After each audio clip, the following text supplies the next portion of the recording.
Hello दोस्तों, welcome to my YouTube channel. इस video में मैं आपको बताने वाला हूं भारतीय संविधान के महत्वपूर्ण अनुच्छेद कौन कौन से हैं जो कि एग्जाम में बहुत ज़्यादा पूछे जाते हैं। तो आइए शुरू करते हैं। सबसे पहले आपको ये पता होना चाहिए कि भारतीय संविधान को 22 भाग में बांटा गया है, ठीक। और इसमें कुल जो है 395 अनुच्छेद हैं और 12 अनुसूची हैं। अब अनुच्छेद की संख्या जो है 395 है, लेकिन इसमें विभिन्न संशोधनों के माध्यम से का, खा, गा या ABC जो जोड़े गए हैं, तो उस हिसाब से इसमें 465 अनुच्छेद टोटल हो जाते हैं। लेकिन अगर क्रमांक के हिसाब से देखेंगे तो इसमें मुख्यतः 395 अनुच्छेद ही हैं, लेकिन अगर उनको संशोधन को जो ऐड कर लेंगे तो वो हो जाएंगे 465 अनुच्छेद हैं, ठीक है। तो एग्जाम में ये भी पूछ लिया जाता है कि भारतीय संविधान में को कितने भागों में बांटा गया है, मूल अनुच्छेद कितने हैं और कितने अनुसूची हैं इसमें, ठीक। पहले 8 अनुसूची थी, बाद में 4 अनुसूची बढ़ा दी गई, तो वर्तमान में 12 अनुसूची हैं, 22 भाग हैं और 395 अनुच्छेद हैं, ठीक। सबसे पहले हम बात करते हैं भाग 1 की।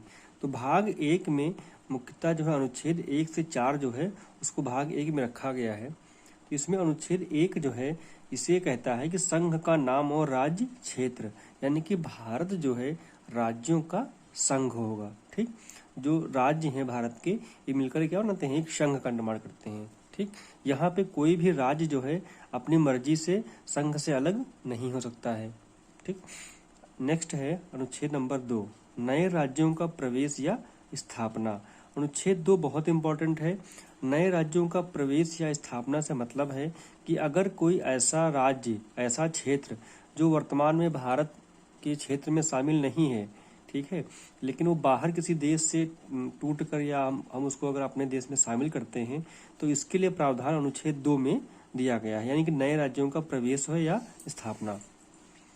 अनुच्छेद 3 है नए राज्यों का निर्माण और वर्तमान राज्यों के क्षेत्र, सीमा या नाम में परिवर्तन।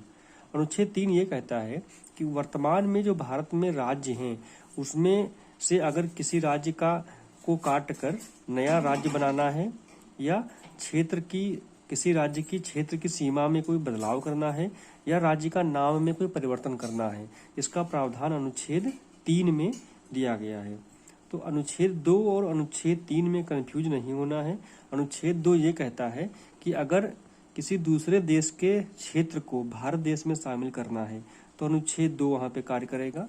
और अगर भारत वर्तमान में जो राज्य भारत में शामिल हैं, ठीक, उसमें से अगर किसी राज्य का नया निर्माण करना है, जैसे आंध्र प्रदेश से काटकर तेलंगाना को बनाया गया, वो अनुच्छेद 3 के द्वारा किया गया, ठीक।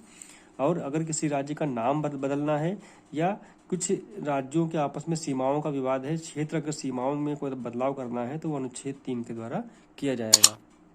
तो अनुच्छेद 2 और 3 में बहुत कंफ्यूजन हो जाता है कि नए इस प्रवेश और निर्माण में अंतर है। ओके, उम्मीद करता हूँ कि ये आपको क्लियर हो गया होगा। फिर बात करते हैं भाग 2 की। भाग 2 में अनुच्छेद 5 से 11 का वर्णन हमको मिलता है। इसमें मुख्यतः नागरिकता के बारे में बताया गया है कि भारत में कैसे नागरिकता मिलती है या कोई विदेशी कैसे नागरिकता ले सकता है। तो इसको विस्तार से हम नागरिकता के वीडियो में पढ़ेंगे। अगला है भाग 3। भाग 3 में 12 से 35 अनुच्छेद आते हैं, अनुच्छेद नंबर 12 से अनुच्छेद नंबर 35 तक। इसमें हमारे मूल अधिकारों के बारे में विस्तार से वर्णन किया गया है। तो ये टॉपिक बहुत इंपॉर्टेंट है क्योंकि मूल अधिकार से क्वेश्चन एग्जाम में बहुत पूछे जाते हैं। तो जब हम मूल अधिकार का टॉपिक पढ़ेंगे तो उसमें हम इसको विस्तार से स्टडी करेंगे। फिर है आपका भाग 4। भाग 4 में अनुच्छेद 36 से अनुच्छेद 51 तक का वर्णन किया गया है। इसमें आपके नीति निर्देशक तत्व आते हैं, ठीक है, स्टेट डायरेक्टिव प्रिंसिपल्स आते हैं। तो इसको भी हम इसका जो वीडियो लेकर आएंगे तो उसमें आपको विस्तार से वहाँ पे बताया जाएगा। नेक्स्ट है भाग 4A। जो भाग 4 था उसी में जो है संशोधन करके भाग 4A बनाया गया। इसमें जो है अनुच्छेद 51A जोड़ा गया। इसमें आपके मूल कर्तव्य हैं, ठीक है, फंडामेंटल ड्यूटीज और मूल अधिकार जो है फंडामेंटल राइट्स में डिफरेंस होता है, ठीक है। तो मूल अधिकार जो है ये 42वें संविधान संशोधन 1976 में ये जोड़ा गया था। ठीक, पहले संविधान में ऐसा कोई वर्णन मूल कर्तव्य का नहीं था, लेकिन 42वां संविधान संशोधन जब किया गया 1976 में तो उसको जोड़ा गया। तो एग्जाम में ये भी प्रश्न पूछ लिया जाता है कि मूल कर्तव्य किस संविधान संशोधन के द्वारा जोड़े गए, या नीति मूल कर्तव्य जो है किस भाग में है और किस अनुच्छेद में है। तो ये आपको ध्यान रखना है, क्योंकि 42वां जो संविधान संशोधन है इसको मिनी कॉन्स्टिट्यूशन ऑफ इंडिया भी कहते हैं, क्योंकि इसमें काफ़ी कुछ बदलाव किया गया था संविधान में। फिर बात करते हैं राष्ट्रपति की। तो राष्ट्रपति में से संबंधित बहुत से अनुच्छेद हैं, लेकिन यहाँ हम सिर्फ वो अनुच्छेद की बात करेंगे जो एग्जाम में बहुत ज़्यादा पूछे गए हैं।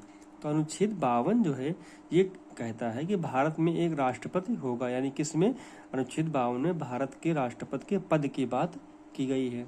अब इसको याद करने का तरीका क्या है, इसको थोड़ा उसमें तोड़ लेते हैं पार्ट वाइज में। जैसे अनुच्छेद 52 में क्या है, भारत का एक राष्ट्रपति होगा, पद की बात हो गई यहाँ पे।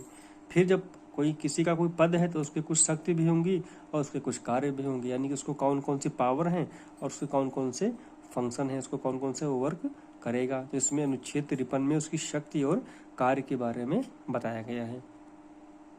अनुच्छेद 54 में राष्ट्रपति के निर्वाचन कैसा होगा, उसका चुनाव कैसे होगा, इसके बारे में विस्तार से बताया गया है। जब हम राष्ट्रपति का वीडियो लेकर आएंगे तो उसमें आपको विस्तार से इसके बारे में आपको हम बताएंगे। बल्कि राष्ट्रपति के निर्वाचन के लिए हम एक अलग स्पेशल वीडियो लेकर आएंगे, क्योंकि इसके निर्वाचन से संबंधित कई प्रश्न बनते हैं एग्जाम में, इंटरव्यू में भी पूछे जाते हैं, तो इसके लिए एक विस्तार से वीडियो लेकर आएंगे।